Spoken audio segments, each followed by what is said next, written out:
Bueno, pues seguimos aquí en Está Pasando, analizando ese acuerdo al que ha llegado el Gobierno y la patronal bancaria para aliviar la economía, sobre todo el pago de las hipotecas a las familias.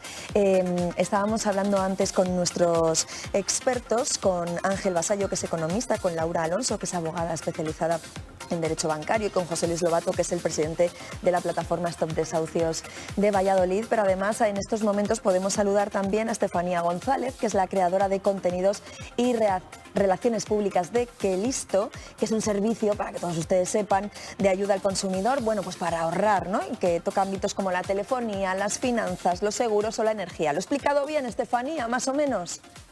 Perfectamente bien. Muy bien, Estefanía. ¿En Qué Listo habéis notado en los últimos meses que la situación económica está afectando a las familias que os reclaman más para, bueno, pues para ver de dónde pueden ahorrar en sus facturas?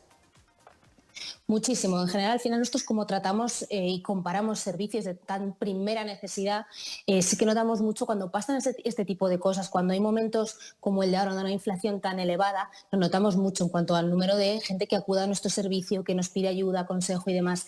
Y en un caso además como en el de las hipotecas, obviamente según van pasando los meses la situación va a peor, pero lo que sí que llevamos notando ya mucho tiempo a través de nuestro servicio de broker hipotecario, en el que ayudamos a la gente a que pueda o contratar una hipoteca o a cambiar y mejorar la que ya tiene, es que cada vez llama más gente pidiendo ese cambio de hipoteca variable a fija, porque están viendo lo que pasa con el Euribor, estaban empezando ya a notar o a pensar en lo que les podía pasar, lo que podía pasar con su cuota en los próximos meses, y hay gente ya que, obviamente sin necesidad de que ningún plan se pusiera en marcha, ya se había puesto las pilas y había empezado a hacer cosas para, por lo menos, tener una situación de mucha más estabilidad financiera, es decir, pasar, por ejemplo, a una fija y decir, mi cuota ya no se va a mover, pase lo que pase con el Euribor o con lo que tenga que pasar, al menos sé que la factura de la hipoteca va a ser igual hoy y dentro de 3 años. O sea que hay preocupación, Estefanía. Vosotros, bueno, pues a raíz de este acuerdo habéis calculado cuánto se puede encarecer el coste de las hipotecas, por ejemplo, por alargar el plazo. ¿De cuánto estamos hablando? Para que la gente se haga una idea, porque a lo mejor está en su casa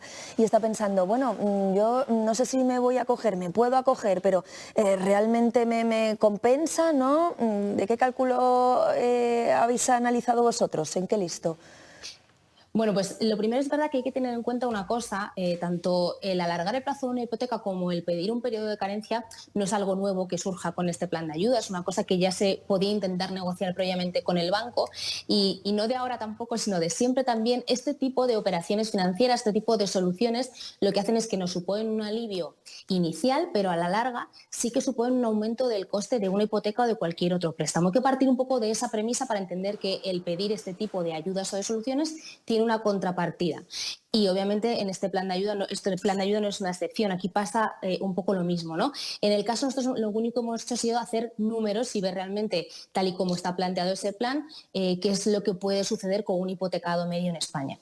En el caso de alargar el plazo de la hipoteca hasta 7 años, que es lo que se plantea dentro de este paquete de ayudas, lo que sucedería es que, por un lado, yo voy a notar un alivio en mi hipoteca, perdón, en la cuota de mi hipoteca, que se va a reducir aproximadamente un 34%, pero a la larga la cantidad de intereses que yo acabaré pagando al banco será mayor, será de hasta un 70% más alto de la cantidad que inicialmente yo iba a pagar en intereses. Entonces, es importante tener esto en la cabeza. Nosotros en Qué Listo siempre estamos constantemente insistiendo con el tema de la letra pequeña, de mucho cuidado, porque las soluciones están ahí y puede ser que haya ciertos perfiles, sobre todo aquellos que pasen por un periodo de emergencia más grande, a los que sí les puede interesar este tipo de soluciones, pero siempre que tengamos claro que van a tener un coste y que sepamos que a la larga esa solución que estamos pidiendo pues nos va a impactar también en el bolsillo. Claro. Estefanía, te digo que nos has estado antes, bueno, en la primera parte del programa, que coincides con nuestros expertos, que claro, hay que tener en cuenta que a la larga se va a pagar más, aunque ahora pues esa situación uno se acoja a ella, bueno, pues porque en este momento está tan agobiado que necesite hacerlo. Y claro, hay que tener en cuenta además, aparte de todo eso, ¿no? Lo que el coste, ¿no? de lo que es propiamente en sí, modificar todo eso. Estamos hablando de comisión por novación, gastos de notaría, registro, todas esas cosas que también son pequeñas a lo mejor, pero hay que tenerlas en cuenta.